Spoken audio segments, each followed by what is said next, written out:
Hello, gentle marketers. Welcome to the Gentle Business Revolution podcast, the show where we talk about marketing your business by disrupting the current marketing paradigm and changing it to a gentler approach, one that's based on empathy and kindness.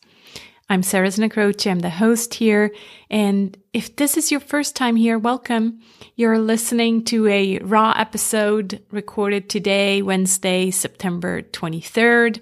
And this is not your regular episode. I usually do have a nice intro and outro music, but today I just wanted to start recording a series of episodes where there's no editing and no bells and whistles, because I want to serve you, my community of gentle souls, with some self-care episodes that I thought are so needed right now to deal with tough times as we're heading towards the winter, or astrologically speaking, we are in the middle of some huge changes and pivots, and things are really intense. If you're following astrology a little bit like myself, I don't have in-depth knowledge, but I'm following different people. One of them is Pam Gregory. I really like what she puts out. You can look her up on YouTube. I'm also in a group with Tosha Silver. So she also knows a lot of astrology, has, kind of been in that field for many, many years. Her group now is not just about astrology. It's mainly about, living your best life and kind of, how would you say that? In a way, it's a lot about letting go and just, being your best self. And she always has a little bit of the astrology in the intro, because she just has been there for so long. And also she knows that it really impacts us. And so just on yesterday's calls, she was saying that the next 12 weeks are just really going to be intense. There's all these planets that are retrograde, and I can't tell you all of the details because I just listened to it. I'm like, okay, Saturn, Jupiter, okay. But just know that up there in the sky, it's tense. And so obviously down here, it will be tense as well. And we already know that. We already see that in terms of politics. And of course, there's the virus that's picking up again. And so, and also, the other thing right now, we just had the equinox yesterday. And so like from one day to the next, at least in Switzerland here, it feels like, oh, this time it's real. It's fall. It's raining and gray, and it gets dark sooner.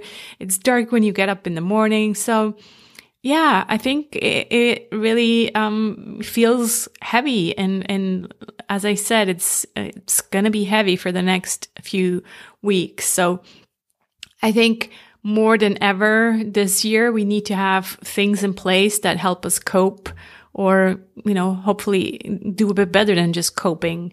And I wanted to come on here and share some of the things that I've built into my life.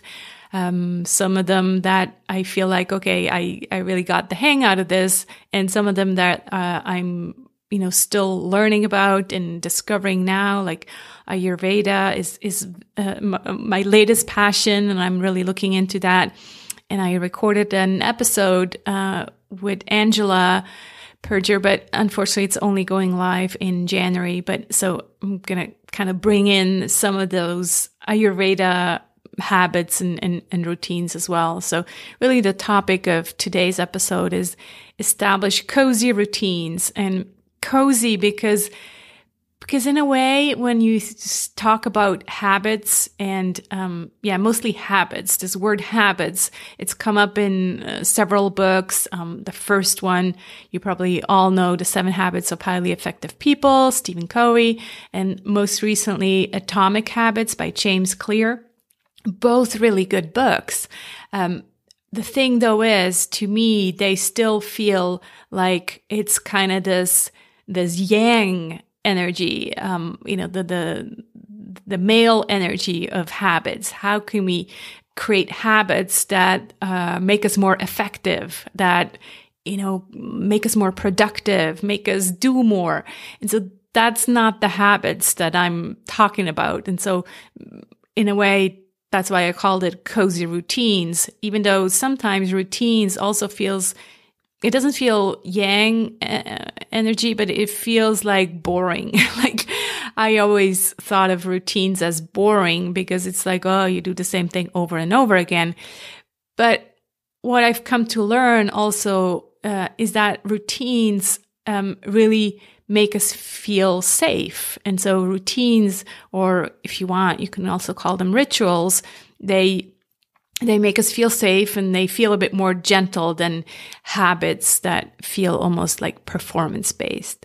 So I think with all this uncertainty and non-consistency out there, that's those habits, those routines is what can, at least in our own very personal little island, can make us feel safe and feel like, actually, when I look at my life right here, I'm actually okay. So that's kind of what I want to talk about. And I'm going to share some of what I'm doing, my routines, my habits, and not saying, again, this is not a cookie cutter approach, not saying, oh, you should do this and you'll feel better. No, you need to find what feels good to you.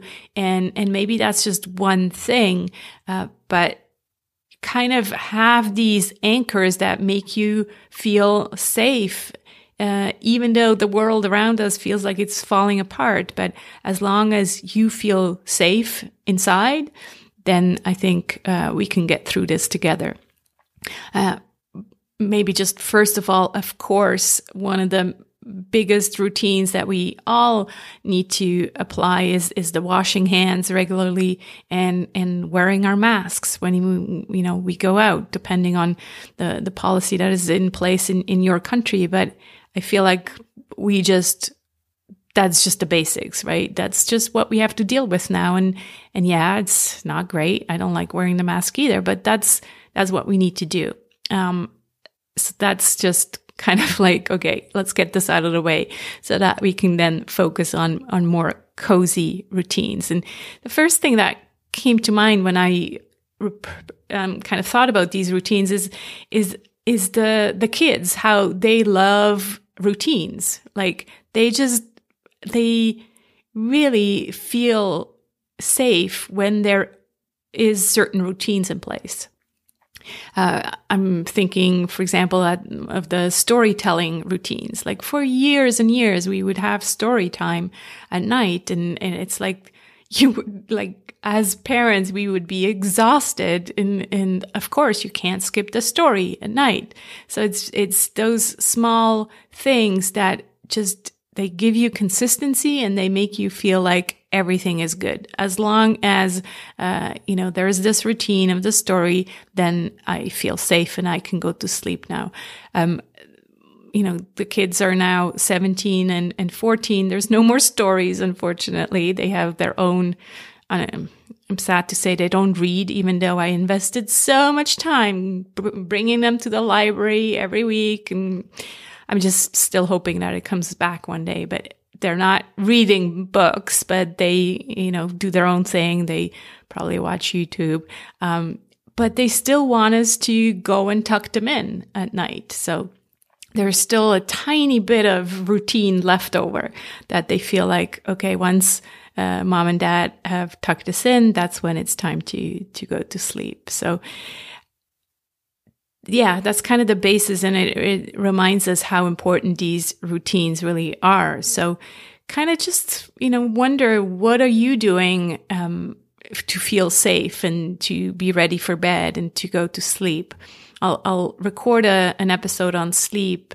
I think it deserves its own episode, because if we don't sleep, well, we don't function, we don't feel safe, we don't feel effective, like nothing works if we don't sleep. And believe me, I've gone through my own times of insomnia, so I'll share about that in another episode. But I just thought I'd share kind of my evening routine, and from there, you can see, what am I doing? Would that feel good to me? Is there something I'm doing that she's not doing? Just kind of think about your evening routine. So for me, we have dinner together as a family. Most evenings, my youngest just started basketball practice, so twice he's not home, but otherwise we're all eating together. We're eating at around 6:45, 7. And so then by 7:15, 7:20, we're usually done. And that's for me the time where I stop eating. So I kind of started this intermittent fasting probably a year and a half ago now. And it was working for me for a while, but now I kind of started to feel like I needed more energy in the morning. So I do actually eat a late breakfast. I don't eat like I used to at 7 a.m. I try to push it out to 9 or 9:30, but I definitely stop eating at 7:15. So that by the time I go to bed, my stomach has already, mostly done its work and digested, and I don't feel like heavy or bloated or anything like that. So I stop eating at 7:15, brush my teeth. What I started doing, and that's very new, like less than a month. And that's from Ayurveda. It's the Neti Pot. So I always used the Neti Pot when I had a sinus infection, which I unfortunately have chronic sinus infections. And so I started using that whenever I felt one coming on, or I already had one. And then I was reading about the Neti Pot and Ayurveda that they recommend that you just build it into your routine, and it's like a daily thing. And I was like, well, why not? I already know how it works. It's not exactly great to feel putting all this water, salt water. Basically, it's this little teapot in a way that you tilt, and then you put water with a salt solution into your nose, one nose hole, and then the water comes out the other side, so that you're really cleansing your sinus cavities and not cavities.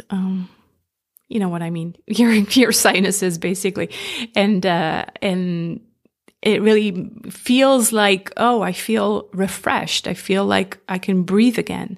So I started doing that every evening, and I really also noticed that I have less headaches. And I'm hoping that I can actually skip the sinus infections this winter. We'll see. So Neti Pot, and then most evenings I take a quick bath. I have cold feet most of the time, so a bath is really the only way to warm me up. A shower usually doesn't do it. Of course, in the middle of the summer, no, but already now, end of September, I have cold feet all the time. So I take a quick bath, and then I get into my pajamas quite early, like, 8:30, probably by now I'm already in my PJs, or sometimes even earlier. And then I try to get a moment by myself to do some alternate nostril breathing. Again, mainly an Ayurvedic practice, and some yoga teachers also use that. It's where you hold one nostril, breathe in, and then breathe out the other nostril, breathe in through that same one, and, keep switching. So that kind of balances your yin and yang, your two sides, because you're really breathing in and breathing out to the other side. So it's a nice way to balance your brain, to balance your body, even balancing hormones. I read that it helps for that. So that's what I'm doing. If I still have cold feet after the bath, I'll massage them with some oil. And sometimes I even heat up my little pillow. It's this pillow over here. You can get it at the pharmacy. It has like cherry pits inside, or some other fruit pit. And you put that into the microwave and it heats up. And the nice thing is, compared to a hot water bottle, it stays hot much longer. So with these cherry pits, it stays hot much longer. And so I'll put that on my feet. And then I usually read. Like, I don't enjoy watching TV once a week on Thursday. I watch a show with my husband, but the other nights I just like reading so much that I usually read. We have like one evening for each family member. So my youngest gets to watch his favorite show with dad on Sundays, and then Monday is my other son's day, and then I have Thursday where we watch the show together. But I don't enjoy watching, mindless TV, and on weekends we'll watch a movie, sometimes together, and sometimes if they watch something too violent, I just watch my own. So yeah, reading, lots of reading, and not business books at night, just novels. And then I turn off the light, and I really feel like, okay, I'm really tired now, and I can just go to bed. And again, I will record a separate episode about sleep, because that wasn't always the case. I would, have these phases of insomnia where I couldn't fall asleep. So I'll talk about that in that other episode. But let's just say, okay, I fall asleep. I had a good night's sleep, and then I wake up in the morning, and so there's a few things that I then do as my morning routine. First one is to go pee. Then I started scraping my tongue. So again, an Ayurvedic kind of routine where you have kind of like a spoon, a fork. I don't know what they call it. It's a tongue scraper. So if you Google tongue scraper, you'll find it. It's this tool that you scrape your tongue with. Not exactly appetizing, but it takes off all the bacteria that accumulated overnight. So again, it's this cleansing thing that feels good to me. It feels like, oh, this makes sense. I'll wash my face, and then I'll do some alternate nostril breathing again, usually 6 minutes. And then I'll do a short meditation. I'm still practicing with this. I can't say I'm this, perfect meditator. I'll do another episode on meditation and all of that, and my journey with meditation. But let's just say for now, okay, I do a short guided meditation. Then I'll go down to the kitchen, make myself a tea. Usually by now the kids are up, and I kind of help them with breakfast, even though now they're pretty much on their own. And then I go down to my office, and I started lighting a candle now because it's still kind of darkish outside. And then I'll do a 30-minute yoga video. I love yogawithadrienne.com. So if you want to establish a yoga practice from home, I used to go to the gym for yoga. But now, since the lockdown, I pretty much haven't been back to the gym, and I don't feel like I want to. So just doing these yoga videos with Adrienne. She's so cute, so authentic, funny. I just love her. So check it out, yogawithadrienne.com. So I do that for about 30 minutes, and then I go back up and shower and get ready. And then I make breakfast. And right now it's funny because I always hated oatmeal. It was just like the consistency I didn't like. It was like slimy. But now again with our Ayurveda, I learned that for my body type, and you can find out what kind of body type you are. There's Vata, Pitta, and Kapha. And so if you can do one of these tests, you just Google it. And so I found out that for me, it's actually beneficial to have a warm meal in the morning and a warm meal at night.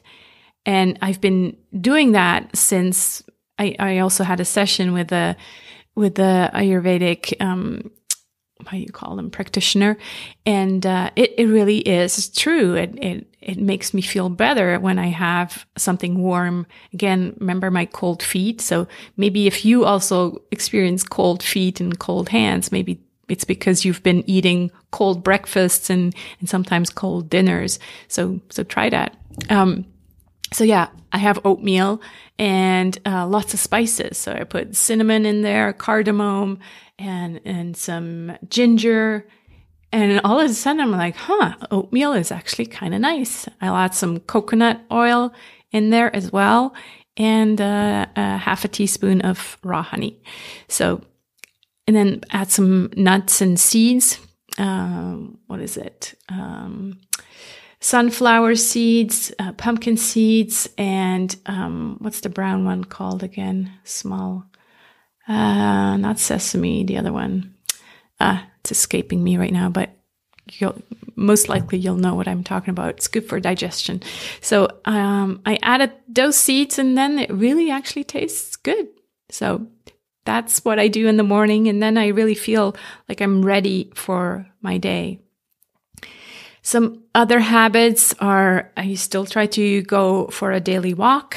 Right now it's been raining for 2 days, so didn't really go out. That's when, for me, it's hard to drag me out there when it's raining. But usually there's a break in the rain at some point, and that's where I'll go out. I also have meetings with friends, with girlfriends. I try to do 2. Actually, right now we have really 2 where it's like we have our day and time, and rain or shine. Actually, no, if it rains, we don't go. But if the weather is decent, we'll go on our walk, and those are usually 1 hour. And they kind of fill 2 of my buckets. First of all, they get me to exercise, and they get me to connect and exchange and, feel like I have community. So I highly recommend that. And it took me years to establish this routine. So don't beat yourself up if you don't have that yet, because it really comes with this idea of I can give myself permission to take this time, and this time is important to me, even more important than writing another email or whatnot. There's always more things to do in a business, but it's important to take that time and fill your buckets. Talking about filling your buckets, highly recommend reading Jonathan Field's Good Life Project book, because that's all about the 3 buckets. So that's why I'm talking about buckets. In the fall, I usually also start drinking more tea and lighting more candles. I think we really need more light in this season. So tea and candles kind of go together. I also want to go to a monthly massage again. I do that not in the summer, but then once the season changes, I go to my massage therapist once a month at least. I'll take out the Ux slippers again that I got myself. So they have like nice sheep wool inside, and they get they keep my feet warm. And yes, obviously rest when I feel tired.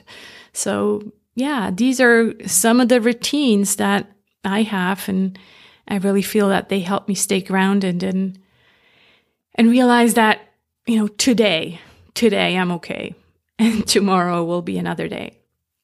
So trying to find this sanctuary within your own life, within your own self, so that you're not as faced by all the stuff that's happening out there. I hope you learned something new, hopefully, in this episode, and maybe you can add 1 or 2 more things to your routine. Again, this is part of a special series on self-care for tough times. This Friday, I release a regular episode on pricing.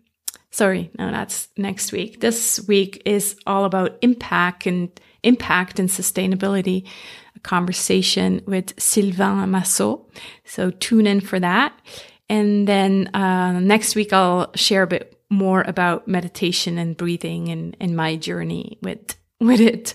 So thanks so much for listening. Make sure you take good care of yourself.